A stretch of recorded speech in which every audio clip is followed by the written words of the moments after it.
गुर नदर करे। निमख एक हर नाम दे, मेरा मन तन शीतल होए। धन धन हमारे भाग, हर आया फिर मेरा। सोहे बंक द्वार सगला बनहरा। धन धन रामदास गुर, जिन सिरिया तिने सवारिया। पूरी होई करामात, आप सिरजनहारे तारिया। हम अवगुण भरे एक गुण नाही, अमृत छाड़ बिखै बिख खाही। माया मोह भरम भै भूलै, सुत दारा स्यों प्रीत लगाई। एक उत्तम पंथ सुनियो गुर संगत, तह मलंत जम त्रास मिटाई। एक अरदास भाट कीरत की, गुरु रामदास राखो सरनाई। सुख टल गुर सेवियै, अहनस सहज सुभाए। दर्शन बरसै गुरु कै, जन्म मरण दुख जाए। होवै सिफत खसम दी, नूर अरसो बुरसो झटिया। उद डिठे सच्चे पातशाह, मल जन्म जन्म दी कटिया।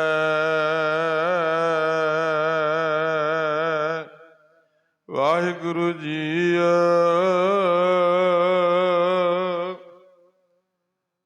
धनासरी महला पंजवा। दीन दर्द निवार ठाकुर, राखै जन की आप। तरन तारन हर नित, दुख ना सकै व्याप। दीन दर्द निवार ठाकुर, राखे जन की आप। तरन तारन हर नित, दुख ना सकै व्याप। साधु संग भजो गोपाल, आन संजम कृष्णा सुझै। ये जतन काट कल काल रहाओ। आद अंत दयाल पूरन, इस बिना नहीं कोय।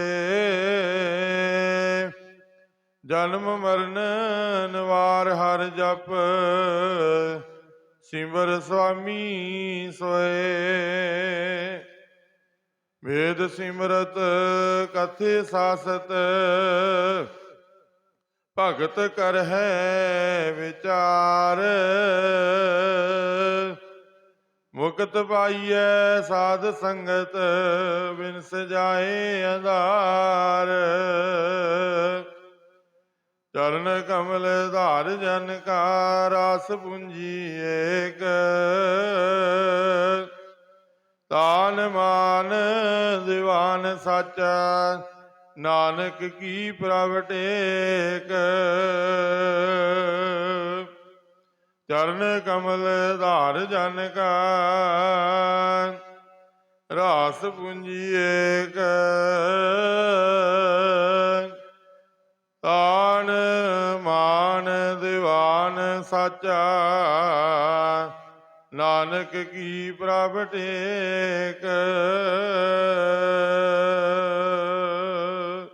ਵਾਹਿਗੁਰੂ ਜੀ ਕਾ ਖਾਲਸਾ, ਵਾਹਿਗੁਰੂ ਜੀ ਕੀ ਫਤਿਹ। ਸਤਿਨਾਮ ਵਾਹਿਗੁਰੂ, ਸਤਿਨਾਮ ਵਾਹਿਗੁਰੂ।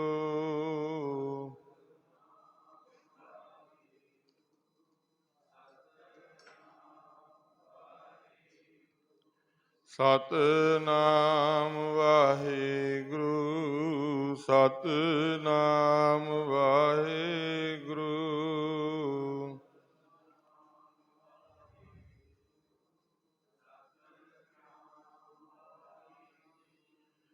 ਵਾਹਿਗੁਰੂ ਜੀ ਕਾ ਖਾਲਸਾ, ਵਾਹਿਗੁਰੂ ਜੀ ਕੀ ਫਤਿਹ। ਪਾਤਸ਼ਾਹ ਜੀ ਦੀ ਸਾਜੀ ਨਵਾਜੀ ਗੁਰੂ ਰੂਪ ਗੁਰੂ ਖਾਲਸਾ ਸਾਧ ਸੰਗਤ ਜੀਓ ਵੱਡੇ ਭਾਗ ਹਨ। ਸਮੂਹ ਸੰਗਤਾਂ ਦੇ ਜੋ ਪਾਤਸ਼ਾਹ ਜੀ ਦੇ ਹਜ਼ੂਰ ਹਾਜ਼ਰੀਆਂ ਭਰ ਕੇ ਸਤਿਗੁਰੂ ਜੀ ਦੇ ਦਰਸ਼ਨ ਕਰਕੇ ਜੀਵਨ ਸਫਲ ਬਣਾ ਰਹੇ ਹੋ। ਅੱਜ ਮਹਾਰਾਜ ਜੀ ਦੀ ਕਿਰਪਾ, ਧੰਨ ਧੰਨ ਸ੍ਰੀ ਗੁਰੂ ਰਾਮਦਾਸ ਸਾਹਿਬ ਜੀ ਮਹਾਰਾਜ ਸੋਢੀ ਸੁਲਤਾਨ ਪਾਤਸ਼ਾਹ ਜੀ, ਜਿਨ੍ਹਾਂ ਦੇ ਪ੍ਰਕਾਸ਼ ਗੁਰਪੁਰਬ ਹਨ। ਸਤਿਗੁਰੂ ਜੀ ਨੇ ਅੱਜ ਦੇ ਦਿਨ ਕੱਤਕ ਸੁਦੀ ਦੂਜ ਵਾਲੇ ਦਿਨ, ਅੱਜ ਕੱਤਕ ਸੁਦੀ ਦੂਜ ਹੈ, ਸੰਮਤ ਬਿਕਰਮੀ 1591 ਦੇ ਵਿੱਚ ਸਤਿਗੁਰੂ ਜੀ ਨੇ ਚੂਨਾ ਮੰਡੀ ਲਾਹੌਰ ਦੇ ਵਿੱਚ ਪਿਤਾ ਸ੍ਰੀ ਹਰਦਾਸ ਜੀ ਦੇ ਗ੍ਰਹਿ ਵਿਖੇ ਮਾਤਾ ਦਇਆ ਕੌਰ ਜੀ ਦੀ ਪਵਿੱਤਰ ਕੁੱਖ ਦੇ ਵਿੱਚੋਂ ਸਤਿਗੁਰਾਂ ਨੇ ਅਵਤਾਰ ਧਾਰਨ ਕੀਤੇ। ਬੜਾ ਹੀ ਉਹ ਵੱਡਾ ਭਾਗਾਂ ਵਾਲਾ ਦਿਨ ਅੱਜ ਦਾ, ਜਿਸ ਦਿਨ ਮੇਰੇ ਸੋਢੀ ਸੁਲਤਾਨ ਪਾਤਸ਼ਾਹ ਜੀ ਨੇ ਅਵਤਾਰ ਧਾਰਨ ਕੀਤੇ। ਚੂਨਾ ਮੰਡੀ ਲਾਹੌਰ ਦੇ ਵਿੱਚ ਭਾਗ ਲਾਏ, ਉਸ ਧਰਤੀ ਨੂੰ ਭਾਗ ਲੱਗੇ। ਮਹਾਰਾਜ ਜੀ ਬਚਨ ਵੀ ਕਰਦੇ ਹਨ, ਸਾ ਧਰਤੀ ਪਈ ਹਰਿਆਵਲੀ, ਜਿੱਥੇ ਮੇਰਾ ਸਤਿਗੁਰ ਬੈਠਾ ਆਏ। ਜਿਹੜੀ ਜਗ੍ਹਾ ਤੇ ਮੇਰੇ ਸਤਿਗੁਰਾਂ ਨੇ ਅਵਤਾਰ ਲਿਆ, ਜਿੱਥੇ ਮਹਾਰਾਜ ਜੀ ਨੇ ਚਰਨ ਪਾਏ, ਉਹ ਜਗ੍ਹਾ ਜਿਹੜੀ ਹੈ ਸੋਭਨੀਕ ਬਣ ਜਾਂਦੀ ਹੈ, ਸੁਹਾਵਣੀ ਬਣ ਜਾਂਦੀ ਹੈ। ਉੱਥੇ ਮੇਲੇ ਲੱਗਦੇ ਹਨ। ਅੱਜ ਵੀ ਸੰਗਤਾਂ ਦੇ ਜੋੜ ਮੇਲੇ ਉੱਥੇ ਉਹ ਜਗ੍ਹਾ ਤੇ ਜਿੱਥੇ ਮਹਾਰਾਜ ਨੇ ਸਮੇਂ ਸਮੇਂ ਤੇ ਅਵਤਾਰ ਧਾਰਨ ਕੀਤੇ, ਤੇ ਮਹਾਰਾਜ ਜੀ ਉਹ ਜਗ੍ਹਾ ਤੇ ਭਾਵੇਂ ਕਿੱਥੇ ਵੀ ਸੀ, ਉਹ ਸੋਭਨੀਕ ਬਣ ਗਈ ਜਗ੍ਹਾ। ਅੱਜ ਪਿਤਾ ਹਰਦਿਆਲ ਜੀ ਦੇ ਘਰ ਖੁਸ਼ੀਆਂ ਆਈਆਂ। ਮਾਤਾ ਦਇਆ ਕੌਰ ਜੀ ਦੀ ਕੁੱਖ ਨੂੰ ਭਾਗ ਲੱਗੇ। ਉਹ ਪਵਿੱਤਰ ਕੁੱਖਾਂ ਹੁੰਦੀਆਂ ਨੇ ਪਿਆਰਿਓ। ਉਹ ਮਾਵਾਂ ਜਿਹੜੀਆਂ ਨੇ ਉਹ ਭਗਤੀ ਭਾਵਨਾ ਵਾਲੀਆਂ, ਪਿਛਲੀ ਬੰਦਗੀ ਹੁੰਦੀ ਹੈ ਜਿਨ੍ਹਾਂ ਦੀਆਂ ਪਵਿੱਤਰ ਕੁੱਖਾਂ ਤੋਂ ਸੂਰਬੀਰ ਯੋਧੇ ਮਾਂ ਬਲੀ ਮਹਾਂਪੁਰਸ਼ ਅਵਤਾਰ ਸਤਿਗੁਰ ਅਵਤਾਰ ਧਾਰਨ ਕਰਦੇ ਹਨ। ਅੱਜ ਦੇ ਦਿਨ ਬੜੀਆਂ ਖੁਸ਼ੀਆਂ ਮਨਾਈਆਂ ਗਈਆਂ। ਪਿਤਾ ਹਰਦਿਆਲ ਜੀ ਵੱਲੋਂ ਮਠਿਆਈਆਂ ਵੰਡੀਆਂ ਗਈਆਂ, ਤੇ ਸਾਧ ਸੰਗਤ ਜੀ ਉਹ ਵਪਾਰੀ ਸਨ ਪਿਤਾ, ਤੇ ਪਰ ਬਹੁਤਾ ਚਿਰ ਪਿਤਾ ਦਾ ਤੇ ਮਾਤਾ ਦਾ ਸਾਇਆ ਸਤਿਗੁਰਾਂ ਦੇ ਸਿਰ ਤੇ ਨਹੀਂ ਰਿਹਾ। ਥੋੜਾ ਚਿਰ ਹੀ ਮਾਂ ਦਾ ਪਿਆਰ, ਮਾਂ ਦੀ ਗੋਦੀ ਦਾ ਨਿੱਘ ਮਾਣਿਆ। ਭਾਈ ਜੇਠਾ ਜੀ ਨਾਂ ਸੀ, ਬਚਪਨ ਦਾ ਪਿਆਰ ਵਾਲਾ ਨਾਂ ਜਿਹੜਾ ਰੱਖਿਆ ਗਿਆ ਮਾਤਾ ਪਿਤਾ ਨੇ, ਉਹ ਜੇਠਾ ਜੀ ਰੱਖਿਆ। ਪਰ ਦੇਖੋ, ਪਿਆਰ ਕਰਮਾਂ ਦੇ ਨਾਲ ਹੀ ਮਿਲਦਾ ਮਾਂ ਪਿਓ ਦਾ। 2 ਸਾਲ ਦੀ ਆਯੂ ਦੇ ਵਿੱਚ ਹੀ ਮਾਤਾ ਦਾ ਦੇਹਾਂਤ ਹੋ ਗਿਆ। ਮਾਤਾ ਦਇਆ ਕੌਰ ਜੀ ਦੇਖੋ, ਛੋਟੀ ਜੀ ਆਯੂ ਦੇ ਵਿੱਚ ਹੀ ਆਪਣੀ ਦੇਹ ਤਿਆਗ ਕੇ ਉਹਨਾਂ ਦਾ ਦੇਹਾਂਤ ਹੋ ਗਿਆ। ਤੇ ਹੁਣ ਮਾਂ ਵੱਲੋਂ ਯਤੀਮ ਹੋ ਗਿਆ। ਸਤਿਗੁਰੂ ਜੀ ਬਚਪਨ ਦੇ ਵਿੱਚ ਹੀ, ਮਾਂ ਦਾ ਵੱਡਾ ਸਾਥ ਹੁੰਦਾ ਹੈ ਬੱਚੇ ਦੀ ਪਾਲਣਾ ਦੇ ਵਿੱਚ, ਸਿੱਖਿਆ ਮਾਂ ਦੀ ਮਿਲਦੀ ਹੈ। ਜੇ ਮਾਂ ਦਾ ਵਿਛੋੜਾ ਪੈ ਜਾਵੇ, ਮਾਂ ਦਾ ਦੇਹਾਂਤ ਹੋ ਜਾਵੇ, ਤੇ ਬੱਚਾ ਜਿਹੜਾ ਉਹ ਸਿੱਖਾ ਤੋਂ ਵਾਂਝਾ ਰਹਿ ਜਾਂਦਾ ਹੈ, ਕਿਉਂਕਿ ਮਾਂ ਹੀ ਸਭ ਕੁਝ ਸਿਖਾਉਂਦੀ ਹੈ ਬੱਚੇ ਨੂੰ ਜਨਮ ਤੋਂ ਲੈ ਕੇ।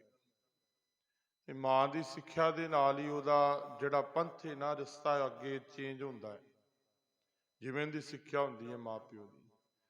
ਤੇ ਬਹੁਤਾ ਚਿਰ ਮਾਂ ਦਾ ਵੀ ਸਹਾਰਾ ਨਹੀਂ ਰਿਹਾ, ਫਿਰ ਪਿਤਾ ਦਾ ਵੀ ਦੇਹਾਂਤ ਹੋ ਗਿਆ। ਉਸ ਤੋਂ ਬਾਅਦ ਪਿਤਾ ਹਰਦਿਆਲ ਜੀ ਵੀ ਵਿਛੋੜਾ ਦੇ ਗਏ, ਉਹ ਵੀ ਦੇਹਾਂਤ ਹੋ ਗਿਆ। ਦੋਵਾਂ ਮਾਂ ਪਿਓ ਦਾ ਹੀ ਸਹਾਰਾ ਸੀ, ਜਿਹੜਾ ਵੱਡਾ ਸਹਾਰਾ ਹੁੰਦਾ ਮਾਂ ਪਿਓ ਦਾ ਬੱਚੇ ਵਾਸਤੇ 18 ਸਾਲ ਤੱਕ, ਉਹ ਸਹਾਰਾ ਟੁੱਟ ਗਿਆ। ਲੋਕ ਯਤੀਮ ਕਹਿਣ ਲੱਗੇ, ਕਿਉਂਕਿ ਇਕੱਲਾ ਹੀ ਪੁੱਤਰ ਸੀ, ਘਰ ਦੇ ਵਿੱਚ ਇੱਕ ਹੀ ਬੇਟਾ ਸੀ, ਉਹ ਵੀ ਨਾਥ ਹੋ ਗਿਆ। ਮਾਤਾ ਪਿਤਾ ਦਾ ਸਹਾਰਾ ਟੁੱਟ ਗਿਆ। ਸਾਧ ਸੰਗਤ ਜੀਓ ਪਿਆਰਿਓ, ਅੱਜ ਦੇ ਦਿਨ ਸਤਿਗੁਰਾਂ ਨੇ ਅਵਤਾਰ ਤਾਂ ਧਾਰਨ ਕੀਤੇ। ਸਾਧ ਸੰਗਤ ਜੀਓ, ਬਚਪਨ ਦੇ ਵਿੱਚ ਹੀ ਮਾਂ ਪਿਓ ਦਾ ਵਿਛੋੜਾ ਝੱਲਣਾ ਬੜਾ ਔਖਾ ਹੁੰਦਾ ਬੱਚਿਆਂ ਵਾਸਤੇ। ਬੱਚਿਆਂ ਨੂੰ ਸਹਾਰਾ ਦੀ ਬਹੁਤ ਜ਼ਰੂਰਤ ਹੁੰਦੀ ਹੈ, ਕਿਉਂ ਉਹਨਾਂ ਉਸ ਵੇਲੇ ਸਰੀਰ ਮਨ ਦਾ ਵਿਕਾਸ, ਦਿਮਾਗ ਦਾ ਵਿਕਾਸ ਨਹੀਂ ਹੁੰਦਾ ਕਿ ਬੱਚਾ ਆਪਣਾ ਆਪ ਸੰਭਲ ਲੇ। ਇਸੇ ਤਰ੍ਹਾਂ ਹੀ ਹੋਇਆ, ਮਾਤਾ ਨਾਨੀ ਨੇ ਸਹਾਰਾ ਦਿੱਤਾ। ਫਿਰ ਰਿਸ਼ਤੇ ਵਿੱਚ ਜਿਹਦਾ ਮੋਹ ਹੁੰਦਾ ਉਹ ਵੀ ਸਹਾਰਾ ਦਿੰਦਾ, ਤੇ ਨਾਨੀ ਦਾ ਸਹਾਰਾ ਮਿਲਿਆ। ਨਾਨੀ ਜੀ ਨੇ ਸਹਾਰਾ ਦਿੱਤਾ, ਕਿਉਂਕਿ ਹੋਰ ਕੋਈ ਨਹੀਂ ਸੀ, ਉਹਨਾਂ ਹੀ ਸਹਾਰਾ ਦੇਣਾ ਸੀ। ਤੇ ਸਾਧ ਸੰਗਤ ਜੀ ਉਹ ਆਪਣੇ ਪਿੰਡ ਲੈ ਗਏ। ਬਾਸਰ ਕੇ ਪਿੰਡ ਜੋ ਹੈ ਗੁਰੂ ਅਮਰਦਾਸ ਜੀ ਦਾ ਸਥਾਨ ਹੈ, ਗੁਰੂ ਅਮਰਦਾਸ ਸਾਹਿਬ ਜੀ ਦਾ ਪਿੰਡ ਹੈ। ਉਹ ਬਾਸਰ ਕੇ ਪਿੰਡ ਚਲੇ ਗਏ, ਮਾਤਾ ਜੀ ਨਾਲ ਲੈ ਕੇ, ਭਾਈ ਜੇਠਾ ਜੀ ਦੀ ਉਂਗਲ ਫੜ ਕੇ। ਤੇ ਬਚਪਨ ਉੱਥੇ ਹੀ ਗੁਜ਼ਰਿਆ। ਸਾਧ ਸੰਗਤ ਜੀ ਉਹ ਬੱਚਿਆਂ ਦੇ ਨਾਲ ਖੇਡਣਾ, ਖੱਤਰੀਆਂ ਦੇ ਘਰ ਸਨ, ਨਾਲ ਉਹਨਾਂ ਦੇ ਬੱਚਿਆਂ ਦੇ ਨਾਲ ਹੀ ਖੇਡਾਂ ਕਰਨੀਆਂ। ਤੇ ਮਹਾਰਾਜ ਗੁਰੂ ਅਮਰਦਾਸ ਮਹਾਰਾਜ ਜੀ ਵੀ ਬਹੁਤ ਪ੍ਰੇਮ ਕਰਦੇ ਸੀ, ਮਾਤਾ ਜੀ ਸੇਵਾ ਭਾਵਨਾ ਵਾਲੇ ਸੀ। ਤੇ ਸਾਧ ਸੰਗਤ ਜੀ ਬੜਾ ਚਿਰ ਉੱਥੇ ਵੀ ਰਹੇ। ਉਸ ਤੋਂ ਬਾਅਦ ਮਹਾਰਾਜ ਜੀ ਗੋਇੰਦਵਾਲ ਸਾਹਿਬ ਜੀ ਦੀ ਸੇਵਾ ਕਰਾ ਰਹੇ ਸੀ। ਬੌੜੀ ਸਾਹਿਬ ਦੀ ਸੇਵਾ ਚੱਲਦੀ ਸੀ, ਤੇ ਮਹਾਰਾਜ ਜੀ ਉੱਥੇ ਚੱਲੇ। ਜਿਸ ਵੇਲੇ ਚੱਲੇ ਤੇ ਮਾਤਾ ਨਾਨੀ ਜੀ ਵੀ ਇਹਨਾਂ ਦੇ ਨਾਲ ਗਏ। ਉਸ ਵੇਲੇ ਫਿਰ ਇਹਨਾਂ ਨੇ ਵੀ ਉੱਥੇ ਜਾ ਕੇ ਸਥਾਨ ਤੇ ਗੋਇੰਦਵਾਲ ਸਾਹਿਬ ਵਿਖੇ ਰਹਿਣਾ ਕੀਤਾ। ਗੁਰੂ ਅਮਰਦਾਸ ਮਹਾਰਾਜ ਜੀ ਦੇ ਨਾਲ ਸੇਵਾ ਦਾ ਬਹੁਤ ਸੁਭਾਅ ਸੀ, ਮਨ ਜਿਹੜਾ। ਮਾਤਾ ਨਾਨੀ ਜੀ ਵੀ ਸੇਵਾ ਕਰਦੇ ਸੀ, ਤੇ ਬਚਪਨ ਦੇ ਵਿੱਚ ਹੀ ਭਾਈ ਜੇਠਾ ਜੀ ਵੀ ਸੇਵਾ ਕਰਦੇ ਸੀ। ਦੇਖੋ, ਬਚਪਨ ਚੋਂ ਹੀ ਮਹਾਰਾਜ ਨੇ ਸਹਾਰਾ ਦਿੱਤਾ। ਮਾਂ ਪਿਓ ਦਾ ਤੇ ਸਹਾਰਾ ਟੁੱਟ ਗਿਆ, ਪਰ ਸਤਿਗੁਰੂ ਜੀ ਦੇ ਨਾਲ ਮੇਲ ਹੋ ਗਿਆ। ਬਚਪਨ ਦੇ ਵਿੱਚ ਹੀ ਮਹਾਰਾਜ ਜੀ ਦੀ ਸੇਵਾ ਦਾ ਰੰਗ ਚੜ੍ਹ ਗਿਆ। ਤੇ ਸਾਧ ਸੰਗਤ ਜੀ ਉਹ ਸੇਵਾ ਕਰਨ ਲੱਗੇ। ਪਹਿਲੋਂ ਪਿੰਡ ਰਹੇ, ਫਿਰ ਉੱਥੋਂ ਬਾਸਰ ਕੇ ਤੋਂ ਸ੍ਰੀ ਗੋਬਿੰਦਵਾਲ ਸਾਹਿਬ ਵਿਖੇ ਨਿਵਾਸ ਹੋਏ ਮਹਾਰਾਜ ਦੇ। ਉੱਥੇ ਦੇਖੋ ਬੜਾ ਹੀ ਲੰਮਾ ਸਮਾਂ ਬਚਪਨ ਦੇ ਵਿੱਚ ਹੀ ਸੇਵਾ ਕੀਤੀ। ਮਾਤਾ ਨੇ ਆਰੇ ਲਾਉਣ ਵਾਸਤੇ ਘੁੰਗਣੀਆਂ ਦੀ ਛੱਬ ਪਾਤੀ ਨਾਨੀ ਜੀ ਨੇ, ਕਿਉਂਕਿ ਬੱਚੇ ਖੱਤਰੀਆਂ ਦੇ ਕੋਲ ਦੁਕਾਨਾਂ ਲਾਉਂਦੇ ਸੀ, ਘੁੰਗਣੀਆਂ ਵਿੱਚ ਆ ਕਰਦੇ ਸੀ। ਤੇ ਧਿਆਨ ਵਾਲਾ ਬੱਚਾ ਜਿਹੜਾ ਉਹ ਧਿਆਨ ਵਿੱਚ ਲੱਗਾ ਰਵੇ। ਤੇ ਉਸ ਵੇਲੇ ਮਾਤਾ ਜੀ ਨੇ ਘੁੰਗਣੀਆਂ ਵਾਲ ਕੇ ਦੇਣੀਆਂ, ਘੁੰਗਣੀਆਂ ਦੀ ਛੱਬ ਲਾਣੀ, ਦੁਕਾਨ ਲਾਣੀ ਘੁੰਗਣੀਆਂ ਦੀ ਰੇਹੜੀ, ਜਿਵੇਂ ਆਪਾਂ ਕਹਿ ਦਿੰਦੇ ਹਾਂ, ਛੱਬ ਲਾ ਕੇ ਬਹਿੰਦੇ ਸੀ ਬੱਚੇ। ਉਹ ਛੱਬ ਲਾ ਕੇ ਘੁੰਗਣੀਆਂ ਵੇਚਣੀਆਂ, ਤੇ ਘੁੰਗਣੀਆਂ ਹੀ ਨਹੀਂ ਵੇਚਣੀਆਂ, ਸਾਰਾ ਦਿਨ ਸੇਵਾ ਵੀ ਕਰਨੀ। ਜਦੋਂ ਵੇਲ ਹੋਣਾ, ਵੇਲ ਮਿਲਣਾ।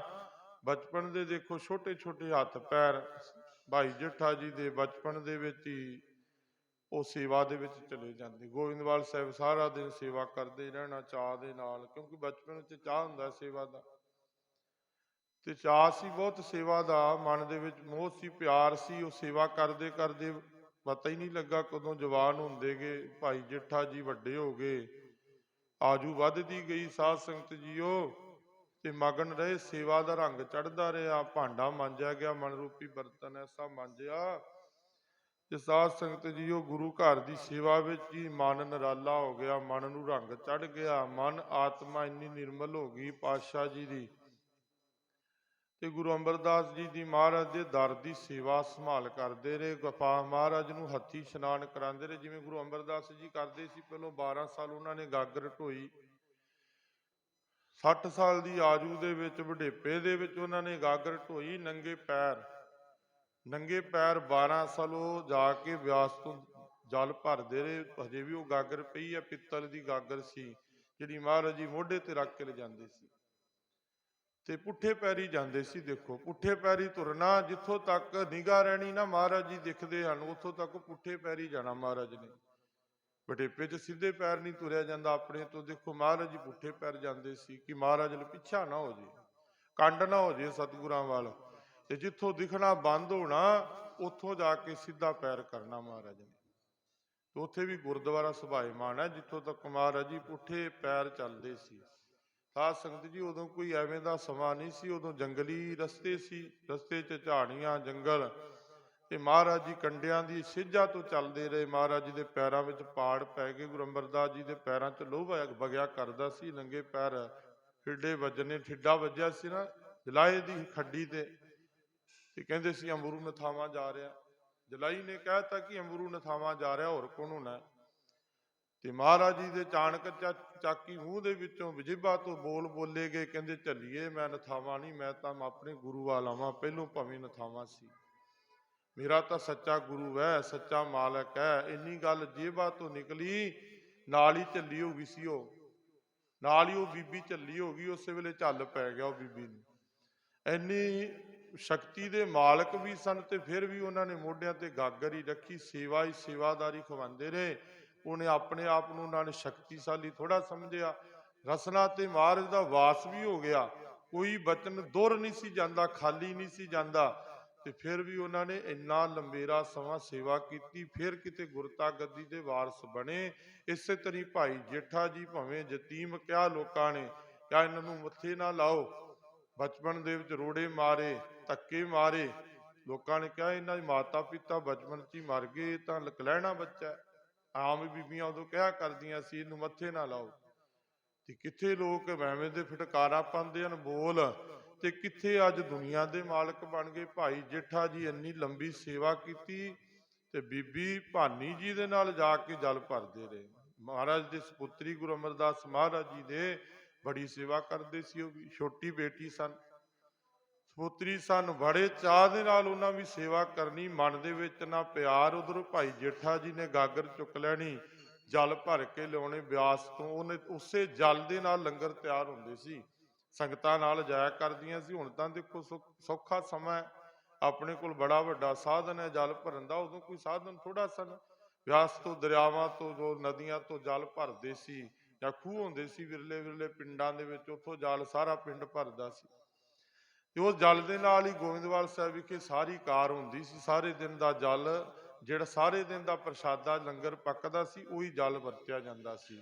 ਤੇ ਪਹਿਲੋਂ ਅੰਮ੍ਰਿਤ ਵੇਲੇ ਇਸ਼ਨਾਨ ਕਰਾਉਣਾ, ਕਿਉਂਕਿ ਮਹਾਰਾਜ ਜੀ ਬਹੁਤ ਬਿਰਧ ਹੋ ਚੁੱਕੇ ਸੀ ਗੁਰੂ ਅਮਰਦਾਸ ਜੀ।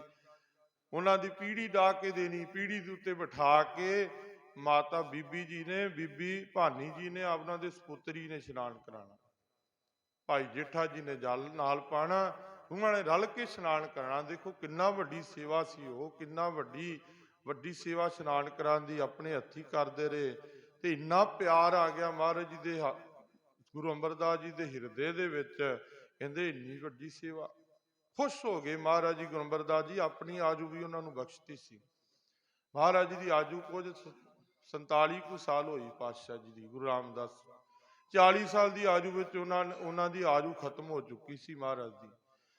ਕੁਝ ਮਹੀਨੇ, ਕੁਝ ਸਾਲ, 6 ਸਾਲ ਤੇ ਕੁਝ ਮਹੀਨੇ ਆਜੂ ਗੁਰੂ ਅਮਰਦਾਸ ਮਹਾਰਾਜ ਜੀ ਨੇ ਦੇਖਿਆ। ਜਿਸ ਵੇਲੇ ਗੁਰਤਾ ਗੱਦੀ ਤੇ ਮਹਾਰਾਜ ਜੀ ਵਿਰਾਜਮਾਨ ਹਨ, ਸੁਰਤੀ ਲਿਵ ਪਰਮਾਸ਼ ਅਕਾਲ ਪੁਰਖ ਵਿੱਚ ਜੁੜੀ ਹੋਈ ਹੈ, ਤੇ ਗੁਰੂ ਅਮਰਦਾਸ ਮਹਾਰਾਜ ਜੀ ਤੱਕਦੇ ਹਨ ਕਿ ਇਹਨਾਂ ਦੀ ਤਾਂ ਆਜੂ ਖਤਮ ਹੋ ਚੁੱਕੀ ਹੈ।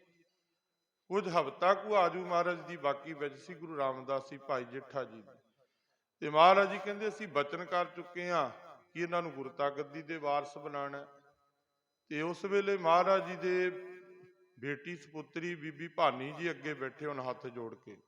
ਮਹਾਰਾਜ ਜੀ ਅੰਤਰ ਧਿਆਨ ਬੈਠੇ ਹੋਏ ਹਨ, ਬੀਬੀ ਭਾਨੀ ਜੀ ਅੱਗੇ ਚੌਂਕੜਾ ਲਾ ਕੇ ਬੈਠੇ ਹੋਏ ਹਨ। ਮਹਾਰਾਜ ਜੀ ਉਸੇ ਜਦੋਂ ਅੱਖ ਖੁੱਲੀ ਤੇ ਕਹਿੰਦੇ ਹਨ ਪ੍ਰਸੰਨ ਹੋ ਕੇ ਬੀਬੀ ਭਾਨੀ ਜੀ ਨੂੰ, ਆਪਣੀ ਸਪੁੱਤਰੀ ਨੂੰ, ਕਹਿੰਦੇ ਬੇਟਾ ਕੀ ਚਾਹੀਦਾ ਮੰਗ ਲਓ, ਕੁਝ ਵੀ ਦੁਨੀਆ ਦਾ ਚਾਹੀਦਾ, ਤੁਹਾਡੀ ਸੇਵਾ ਤੋਂ ਅਸੀਂ ਪ੍ਰਸੰਨ ਹਾਂ, ਤੁਸੀਂ ਮੰਗ ਲਓ ਜੋ ਕੁਝ ਚਾਹੀਦਾ। ਤੇ ਉਸ ਵੇਲੇ ਸਾਧ ਸੰਗਤ ਜੀਓ ਮਹਾਰਾਜ ਜੀ ਕਹਿੰਦੇ ਅਸੀਂ ਚਾਹੁੰਦੇ ਹਾਂ ਕਿ ਭਾਈ ਜੇਠਾ ਜੀ ਨੂੰ ਗੁਰਤਾ ਗੱਦੀ ਦੇ ਵਾਰਸ ਬਣਾਈਏ, ਪਰ ਬੀਬਾ ਜੀ ਇਹਨਾਂ ਦੀ ਉਮਰ ਆਜੂ ਖਤਮ ਹੋ ਚੁੱਕੀ ਹੈ, ਕੁਝ ਦਿਨ ਕਾਜੂ ਬਾਕੀ ਹੈ। ਅਸੀਂ ਚਾਹੁੰਦੇ ਹਾਂ ਕਿ ਅਸੀਂ ਆਪਣਾ ਸਰੀਰ ਛੱਡ ਦਈਏ, ਕਿਉਂਕਿ ਸਰੀਰ ਸਾਡਾ ਬਹੁਤ ਜ਼ਿਆਦਾ ਕਮਜ਼ੋਰ ਹੋ ਚੁੱਕਾ ਹੈ। ਮਹਾਰਾਜ ਜੀ ਦਾ ਸਰੀਰ ਬਹੁਤ ਕਮਜ਼ੋਰ ਹੋ ਚੁੱਕਾ ਸੀ, ਗੁਰੂ ਅਮਰਦਾਸ ਪਾਤਸ਼ਾਹ ਜੀ ਦਾ। ਕਹਿੰਦੇ ਹੁਣ ਅਸੀਂ ਚਾਹੁੰਦੇ ਹਾਂ ਕਿ ਆਪਣਾ ਸਰੀਰੀ ਜਿਹੜਾ ਚੋਲਾ ਹੈ ਉਹਦਾ ਤਿਆਗ ਕਰ ਦਈਏ, ਸਰੀਰ ਨੂੰ ਤਿਆਗ ਦਈਏ, ਤਾਂ ਕਿ ਅਸੀਂ ਇਹਨਾਂ ਨੂੰ ਸੇਵਾ, ਜਿਹੜੀ ਕਾਰ ਸੇਵਾ ਗੁਰੂ ਘਰ ਦੀ ਸੇਵਾ ਸੰਭਾਲ ਹੈ, ਇਹਨਾਂ ਨੂੰ ਸੰਭਾਲ ਦਈਏ। ਉਸ ਵੇਲੇ ਮਹਾਰਾਜ ਨੇ ਅਰਦਾਸਾ ਸੋਧਿਆ ਅਕਾਲ ਪੁਰਖ ਅੱਗੇ, ਜਿੰਨੀ ਪਾਤਸ਼ਾਹ ਜੀ ਦੀ ਆਜੂ 7 ਸਾਲ 6 ਸਾਲ ਕੁਝ ਮਹੀਨੇ ਆਜੂ ਬਾਕੀ ਸੀ, ਉਹ ਮਹਾਰਾਜ ਗੁਰੂ ਰਾਮਦਾਸ ਮਹਾਰਾਜ ਜੀ ਦੀ ਝੋਲੀ ਵਿੱਚ ਪਾਈ ਤੇ ਆਪ ਉਹਨਾਂ ਨੇ ਜੋਤੀ ਜੋਤ ਸਮਾਏ ਸੀ, ਗੁਰੂ ਅਮਰਦਾਸ ਮਹਾਰਾਜ ਤੀਜੇ ਪਾਤਸ਼ਾਹ। ਫਿਰ ਉਹ 47 ਸਾਲ ਉਹਨਾਂ ਦੀ ਆਜੂ ਬਣੀ। 47 ਸਾਲ ਦੀ ਆਜੂ ਦੇ ਵਿੱਚ ਗੁਰੂ ਰਾਮਦਾਸ ਜੀ ਮਹਾਰਾਜ ਜੀ ਜੋਤੀ ਜੋਤ ਸਮਾਏ ਸੀ। ਅੱਜ ਉਹਨਾਂ ਦੇ ਪ੍ਰਕਾਸ਼ ਗੁਰਪੁਰਬ ਹਨ। ਕਹਿਣ ਤੋਂ ਭਾਵ ਹੈ ਮਹਾਰਾਜ ਜੀ ਸੇਵਾ ਤੋਂ ਪ੍ਰਸੰਨ ਹੋ ਕੇ ਤੇ ਕਿੱਥੇ ਆਪਣੀ ਬੇਟੀ ਦਾ ਨਾਤਾ ਕਰਤਾ, ਆਪਣੇ ਜਵਾਈ ਬਣਾ ਲਿਆ। ਹੋਰ ਕੁਝ ਨਹੀਂ ਸੀ ਗੁਰੂ ਭਾਈ ਜੇਠਾ ਜੀ ਦੇ ਕੋਲ, ਪਰ ਨਾਮ ਦਾ ਧਨ ਸੀ, ਸੱਚਾ ਧਨ ਸੀ, ਮਨ ਦੇ ਵਿੱਚ ਪ੍ਰੇਮ ਸੀ, ਪ੍ਰੇਮਾ ਭਗਤੀ ਸੀ। ਉਹ ਪ੍ਰੇਮਾ ਭਗਤੀ ਤੋਂ ਪਿਆਰੇ ਪ੍ਰਸੰਨ ਹੋ ਕੇ ਉਹਨਾਂ ਨੇ ਬੇਟੀ ਦਾ ਨਾਤਾ ਜੋੜਿਆ। ਤੇ ਉਹਨਾਂ ਨੇ ਉੱਥੇ ਤੱਕ ਹੀ ਨਹੀਂ, ਰਿਸ਼ਤੇਦਾਰਾਂ ਨੇ, ਸਾਕ ਸੰਬੰਧੀਆਂ ਨੇ, ਸ਼ਰੀਕੇ ਵਾਲਿਆਂ ਨੇ ਆਣ ਕੇ ਮਿਹਣੇ ਮਾਰੇ, ਕਹਿੰਦੇ ਆਪਣੇ ਜਵਾਈ ਦੇ ਸਿਰ ਤੇ ਟੋਕਰੀ ਚੁਕਾਉਂਦਾ, ਇਹਨੇ ਟੋਕਰੀ ਚੁੱਕੀ ਹੋਈ ਹੈ, ਨੌਕਰ ਬਣਾਇਆ ਹੋਇਆ। ਤੇ ਮਹਾਰਾਜ ਜੀ ਹੱਸ ਪਏ, ਕਹਿੰਦੇ ਟੋਕਰੀ ਨਹੀਂ ਹੈ, ਇਹ ਜਹਾਨ ਦਾ, ਇਹਨਾਂ ਦੇ ਉੱਤੇ ਪ੍ਰਿਥਵੀ ਦਾ ਛੱਤਰ ਝੁੱਲੇਗਾ। ਉਹ ਸਮਾਂ ਆਏਗਾ ਕੋਈ ਜਿਹਨੂੰ ਤੁਸੀਂ ਟੋਕਰੀ ਕਹਿੰਦੇ ਹੋ, ਟੋਕਰੀ ਨਹੀਂ ਹੈ, ਜਗਤ ਦੇ ਮਾਲਕ ਬਣਨਗੇ। ਤੇ ਸਾਧ ਸੰਗਤ ਜੀ ਉਸ ਵੇਲੇ ਭਾਈ ਜੇਠਾ ਜੀ ਨਿਮਰਤਾ ਦੇ ਨਾਲ ਹੱਥ ਜੋੜ ਕੇ ਖੜੇ ਸੀ। ਕਹਿੰਦੇ ਉਹਨਾਂ ਨੇ ਕਦੀ ਪਰਵਾਹ ਨਹੀਂ ਕੀਤੀ ਰਿਸ਼ਤੇਦਾਰਾਂ ਦੀ, ਉਹਨਾਂ ਨੇ ਪਰਵਾਹ ਨਹੀਂ ਕੀਤੀ ਦੁਨੀਆ ਦੀ, ਉਹ ਉਸੇ ਤਰ੍ਹਾਂ ਨਿਮਰਤਾ ਦੇ ਨਾਲ ਸੇਵਾ ਕਰਦੇ ਰਹੇ। ਇੱਕ ਦਿਨ ਉੱਥੇ ਜਿੱਥੇ ਬੱਚੀ ਦਾ ਸਾਕ ਜੋੜਿਆ, ਉੱਥੇ ਨਾਲ ਮਹਾਰਾਜ ਨੇ ਦੇਖੋ ਉੱਥੇ ਗੁਰਤਾ ਗੱਦੀ ਦਾ ਵੀ ਤਿਲਕ ਲਗਾ ਤੇ ਮਹਾਰਾਜ ਜੀ ਨੇ ਗੁਰਤਾ ਗੱਦੀ ਦੇ ਵਾਰਸ ਬਣਾਤਾ। ਭਾਈ ਜੇਠਾ ਤੋਂ ਧੰਨ ਸ੍ਰੀ ਗੁਰੂ ਰਾਮਦਾਸ ਮਹਾਰਾਜ ਜੀ ਸੋਢੀ ਸੁਲਤਾਨ ਬਣ ਗਏ। ਅੱਜ ਸ਼ਬਦ ਗਾਉਂਦੇ ਆ ਆਪਾਂ, ਉਹਨਾਂ ਦੀ ਬਾਣੀ ਗਾਉਂਦੇ ਆ, ਧੰਨ ਧੰਨ ਰਾਮਦਾਸ ਗੁਰ ਭੱਟ ਗਾਉਂਦੇ ਹਨ ਸਵਈਏ, ਉਸਤਤ ਕਰਦੇ ਹਨ ਮਹਾਰਾਜ ਜੀ। ਕਹਿੰਦੇ ਧੰਨ ਧੰਨ ਰਾਮਦਾਸ ਗੁਰ, ਜਿਨ ਸਿਰਿਆ ਤਿਨੇ ਸਵਾਰਿਆ, ਪੂਰੀ ਹੋਈ ਕਰਾਮਾਤ ਆਪ ਸਿਰਜਨਹਾਰੇ ਧਾਰਿਆ। ਉਹਨਾਂ ਨੇ ਕਿਰਪਾ ਕੀਤੀ, ਗੁਰਤਾ ਗੱਦੀ ਦੇ ਵਾਰਸ ਬਣਾਤਾ। ਅੱਜ ਉਹਨਾਂ ਦੇ ਸਤਿਗੁਰਾਂ ਦੇ ਪ੍ਰਕਾਸ਼ ਗੁਰਪੁਰਬ ਹਨ। ਸਮੂਹ ਸੰਗਤਾਂ ਨੂੰ ਭਾਈ ਕੋਟਨ ਕੋਟ ਵਧਾਈਆਂ ਹੁਣ। ਸਰਬੱਤ ਸੰਗਤਾਂ ਨੂੰ ਖੁਸ਼ੀ ਦੇ ਦਿਨ ਹਨ। ਸਦਾ ਹੀ ਪ੍ਰਕਾਸ਼ ਗੁਰਪੁਰਬ ਸਾਨੂੰ ਮਨਾਉਣੇ ਚਾਹੀਦੇ ਹਨ, ਤਾਂ ਹੀ ਪਤਾ ਲੱਗਦਾ। ਬਹੁਤਾ ਜ਼ਰੂਰੀ ਨਹੀਂ ਕਿ ਬਹੁਤਾ ਵੱਡਾ ਇਕੱਠ ਕਰੇ, ਜਿੰਨੀ ਕੁ ਸੰਗਤ ਹੈ ਉਹ ਆਪਸ ਦੇ ਵਿੱਚ ਗੁਰੂ ਮਹਾਰਾਜ ਦੇ ਗੁਰਪੁਰਬ ਮਨਾਉਣ ਸੰਗਤਾਂ, ਤਾਂ ਹੀ ਸਾਧ ਸੰਗਤ ਜੀ ਆਪਸ ਦੇ ਵਿੱਚ ਮੇਲ ਹੁੰਦਾ ਹੈ। ਗੁਰਪੁਰਬ ਕਰਾਉਣ ਦਾ ਅਰਥ ਹੀ ਇਹ ਬਣਦਾ ਹੈ, ਸਾਧ ਸੰਗਤ ਜੀ ਆਪਸ ਵਿੱਚ ਮਿਲਣਾ, ਸੰਗਤਾਂ ਨੇ ਬੈਠਣਾ, ਇੱਕ ਸਭਾ ਬਣ ਜਾਂਦੀ ਹੈ, ਸੰਗਤ ਬਣ ਜਾਂਦੀ, ਉੱਥੇ ਕਥਾ ਵਿਚਾਰ ਹੁੰਦੀ ਹੈ, ਕੀਰਤਨ ਹੁੰਦਾ ਹੈ। ਤੇ ਸਾਧ ਸੰਗਤ ਜੀ ਉਸ ਇਤਿਹਾਸ ਤੋਂ ਆਪਾਂ ਜਾਣੂ ਹੁੰਦੇ ਹਾਂ। ਇਹ ਸਦਾ ਹੀ ਇਸ ਦਿਨ ਕਦੀ ਪ੍ਰਕਾਸ਼ ਗੁਰਪੁਰਬ ਹੋਣ ਜਾਂ ਸ਼ਹੀਦੀ ਦਿਹਾੜੇ ਹੋਣ, ਉਸ ਦਿਨ ਬੱਚਿਆਂ ਨੂੰ ਨਾਲ ਲੈ ਕੇ ਆਇਆ ਕਰੋ ਜ਼ਰੂਰ, ਕਿਉਂ ਬੱਚਿਆਂ ਨੂੰ ਵੀ ਸੁਣਾਇਆ ਕਰੋ ਕਿ ਇਤਿਹਾਸ ਕੀ ਹੈ ਸਾਡਾ। ਬੱਚਿਆਂ ਨੂੰ ਤਾਂ ਹੀ ਪਤਾ ਲੱਗਦਾ। ਉਸ ਦਿਨ ਉਤਸ਼ਾਹ ਦਿਆ ਕਰੋ, ਅੰਮ੍ਰਿਤ ਵੇਲੇ ਠਾਇਆ ਕਰੋ ਬੱਚਿਆਂ ਨੂੰ, ਤਾਂ ਕਿ ਗੁਰੂ ਚਰਨਾਂ ਵਿੱਚ ਬੱਚੇ ਵੀ ਹਾਜ਼ਰੀਆਂ ਭਰਨ, ਬੱਚਿਆਂ ਵੀ ਜਾਣੂ ਹੋਣ ਇਤਿਹਾਸ ਤੋਂ। ਕਿਉਂਕਿ ਗੁਰਪੁਰਬਾਂ ਦਾ ਸਾਨੂੰ ਪਤਾ ਹੋਣਾ ਚਾਹੀਦਾ ਹੈ, ਸਾਡੇ ਕਿੰਨੇ ਗੁਰੂ ਹੋਏ, ਕਿਸ ਤਰ੍ਹਾਂ ਉਹਨਾਂ ਨੇ ਸ਼ਹੀਦੀਆਂ ਪਾਈਆਂ, ਕਿਸ ਤਰ੍ਹਾਂ ਜੋਤੀ ਜੋਤ ਸਮਾਏ। ਇਸ ਇਤਿਹਾਸ ਤੋਂ ਅਸੀਂ ਤਾਂ ਹੀ ਜਾਣੂ ਹੋਵਾਂਗੇ ਜੇ ਇਤਿਹਾਸ ਸੁਣਾਵਾਂਗੇ। ਘਰ ਜੇ ਨਹੀਂ ਆ ਸਕਦੇ ਫਿਰ ਘਰ ਸੁਣਾਈਏ। ਉਹ ਬੀਬੀਆਂ ਭੈਣਾਂ ਦਾ ਫਰਜ਼ ਹੈ, ਵੀਰਾਂ ਦਾ, ਆਪਣੇ ਬੱਚਿਆਂ ਨੂੰ ਉਸ ਦਿਨ ਉਹ ਇਤਿਹਾਸ ਦੱਸਿਆ ਜਾਵੇ, ਸੁਣਾਇਆ ਜਾਵੇ ਕਿ ਭਾਈ ਇਸ ਦਿਨ ਸਾਡੇ ਗੁਰੂਆਂ ਦਾ ਪ੍ਰਕਾਸ਼ ਹੋਇਆ, ਇਸ ਦਿਨ ਪ੍ਰਕਾਸ਼ ਹੋਇਆ, ਇਸ ਤਰ੍ਹਾਂ ਹੋਇਆ, ਕਿਸ ਤਰ੍ਹਾਂ ਉਹਨਾਂ ਨੇ ਆਪਣੀ ਆਜੂ ਬਤਾਈ, ਸਾਰਾ ਕੁਝ ਦੱਸਿਆ ਜਾਵੇ, ਤਾਂ ਕਿ ਉਹ ਇਤਿਹਾਸ ਦੇ ਨੇੜੇ ਆ ਸਕਣ। ਬਹੁਤੇ ਬੱਚਿਆਂ ਨੂੰ ਤਾਂ ਪਤਾ ਹੀ ਨਹੀਂ ਹੈ। ਕਾਲਜਾਂ ਦੇ ਵਿੱਚ ਆਮ ਮੇਲਾ ਸਮਝ ਕੇ ਲੋਕ ਗੁਰਦੁਆਰਿਆਂ 'ਚ ਜਾਂਦੇ ਹਨ, ਸਭਾ ਤੇ ਹੀ ਜਾਂਦੇ ਹਨ। ਦੇਖੋ ਉੱਥੇ ਪੱਤਰਕਾਰ ਜਾਂਦੇ ਹਨ, ਕਈ ਜਵਾਨ ਦਾੜੀਆਂ ਵਾਲੇ ਬੱਚੇ ਕੁਝ ਦੱਸ ਹੀ ਨਹੀਂ ਪਾਉਂਦੇ, ਜਵਾਬ ਹੀ ਨਹੀਂ ਦੇ ਪਾਉਂਦੇ ਉੱਥੇ ਕਿ ਅਸੀਂ ਕਾਹਦੇ ਵਾਸਤੇ ਆਏ ਹਾਂ, ਤੇ ਹੱਸ ਕੇ ਟਾਲ ਦਿੰਦੇ ਹਨ ਕਿ ਅਸੀਂ ਤਾਂ ਮੇਲਾ ਦੇਖਣ ਆਏ ਹਾਂ। ਉੱਥੇ ਪਤਾ ਹੀ ਨਹੀਂ ਕਿ ਬੱਚਿਆਂ ਨੇ ਕੀ ਕੀਤਾ। ਜਿਨ੍ਹਾਂ ਦੀਆਂ ਇੰਨੀਆਂ ਵੱਡੀਆਂ ਸ਼ਹੀਦੀਆਂ ਸਾਹਿਬਜ਼ਾਦਿਆਂ ਦੀਆਂ ਜਿਨ੍ਹਾਂ ਨੇ ਸਰਬੰਸ ਬਾਣਤਾ ਉਹਦੇ ਵਾਸਤੇ ਸਾਨੂੰ ਪਤਾ ਹੀ ਨਹੀਂ, ਸਿੱਖ ਬੱਚਿਆਂ ਨੂੰ ਬੱਚੀਆਂ ਨੂੰ। ਕਾਲਜਾਂ ਵਿੱਚ ਆਪਾਂ ਪੜ੍ਹਦੇ ਹੋਈਏ, ਸਕੂਲਾਂ ਵਿੱਚ ਪੜ੍ਹ ਕੇ ਗਈ ਹੋਈ, ਆਪਾਂ ਨੂੰ ਪਤਾ ਨਾ ਹੋਵੇ, ਇਹ ਆਪਣੇ ਲਈ ਚੰਗੀ ਗੱਲ ਨਹੀਂ। ਮੁਸਲਮਾਨ ਹਜੇ ਦੇਖੋ ਇੰਨਾ ਕੁਝ ਜਾਣਦੇ ਹਨ, ਹਿੰਦੂ ਭਰਾ ਵੀ ਜਾਣਦੇ ਹਨ, ਪਰ ਸਿੱਖ ਬੱਚਿਆਂ ਨੂੰ ਤਾਂ ਸਾਰੇ ਇਤਿਹਾਸ ਦਾ ਪਤਾ ਹੋਣਾ ਚਾਹੀਦਾ। ਸਿੱਖਾਂ ਦੇ ਘਰ ਦੇ ਵਿੱਚ ਹਰ ਇੱਕ ਜੀ ਨੂੰ ਪਤਾ ਹੋਣਾ ਚਾਹੀਦਾ ਸਾਡਾ ਇਤਿਹਾਸ ਕੀ ਹੈ, ਤਾਂ ਸਿੱਖੀ ਪ੍ਰਫੁੱਲਤ ਹੋ ਸਕਦੀ ਹੈ। ਕਿਉਂਕਿ ਆਪਣੇ ਘਰ 'ਚ ਹੀ ਨਹੀਂ ਜੇ ਪਤਾ, ਜੇ ਆਪਾਂ ਬਾਹਰ ਨੂੰ ਕੀ ਕਵਾਂਗੇ?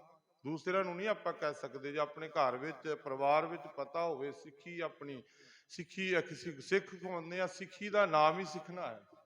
ਸਿੱਖੀ ਦਾ ਅਰਥ ਹੀ ਇਹ ਬਣਦਾ ਹੈ ਕਿ ਸਾਰੀ ਜ਼ਿੰਦਗੀ ਸਿੱਖ ਜਿਹੜਾ ਉਹ ਸਿੱਖਦਾ ਹੀ ਰਹਿੰਦਾ। ਜਿੰਨਾ ਚਿਰ ਉਹਦਾ ਜੀਵਨ ਹੈ ਨਾ ਜਿੰਦਾ, ਉਹਨਾਂ ਚਿਰ ਸਿੱਖ ਕੇ ਹੀ ਸਿੱਖ ਕੇ ਉਹ ਸਿੱਖ ਬਣਦਾ ਹੈ। ਐਵੇਂ ਨਹੀਂ ਸਿੱਖਿਆ ਨੂੰ ਧਾਰਨ ਕਰਕੇ ਉਹ ਸਿੱਖ ਹੈ, ਜੇ ਸਿੱਖਿਆ ਨਹੀਂ ਲੈਂਦਾ ਉਹ ਸਿੱਖ ਨਹੀਂ ਹੈ। ਜੇ ਸਿੱਖੀ ਉਹਨੇ ਧਾਰਨ ਕੀਤੀ ਹੈ, ਸਿੱਖੀ ਦੇ ਗੁਣਾਂ ਨੂੰ ਅਪਣਾਇਆ, ਤਾਂ ਉਹ ਸਿੱਖ ਹੈ। ਇਹੀ ਮਤਲਬ ਬਣਦਾ ਸਿੱਖੀ ਦਾ ਅਰਥ। ਅੱਜ ਦੇ ਆਏ ਇਤਿਹਾਸ ਹੈ ਸਾਧ ਸੰਗਤ ਜੀਓ, ਬਹੁਤ ਬਹੁਤ ਵਧਾਈਆਂ ਹੋਣ। ਸਮਾਂ ਤਕਰੀਬਨ ਪੂਰਾ ਹੋ ਚੁੱਕਾ ਹੈ। ਆਪਾਂ ਸ਼ਬਦ ਦੀ ਜੋ ਵਿਚਾਰ ਹੈ ਉਹ ਅੱਗੇ ਕੱਲ ਨੂੰ ਕਰਾਂਗੇ। ਸਤਿਗੁਰੂ ਜੀ ਇੰਨੀਆਂ ਕੁ ਹਾਜ਼ਰੀਆਂ ਬੇਨਤੀਆਂ ਪ੍ਰਵਾਨ ਕਰਨ। ਆਈਆਂ ਸੰਗਤਾਂ ਦੀਆਂ ਸਰਬੱਤ ਸੰਗਤਾਂ ਨੂੰ ਬਹੁਤ ਬਹੁਤ ਵਧਾਈਆਂ ਹੋਣ। ਸਾਰਿਆਂ ਨੂੰ ਮਹਾਰਾਜ ਜੀ ਗੁਰਸਿੱਖੀ ਜੀਵਨ ਬਖਸ਼ਣ, ਸਰਬੱਤ ਦੇ ਘਰਾਂ ਵਿੱਚ ਚੜ੍ਹਦੀ ਕਲਾ ਬਖਸ਼ਣ। ਸਾਧ ਸੰਗਤ ਜੀਓ, ਵਾਹਿਗੁਰੂ ਜੀ ਕਾ ਖਾਲਸਾ, ਵਾਹਿਗੁਰੂ ਜੀ ਕੀ ਫਤਿਹ।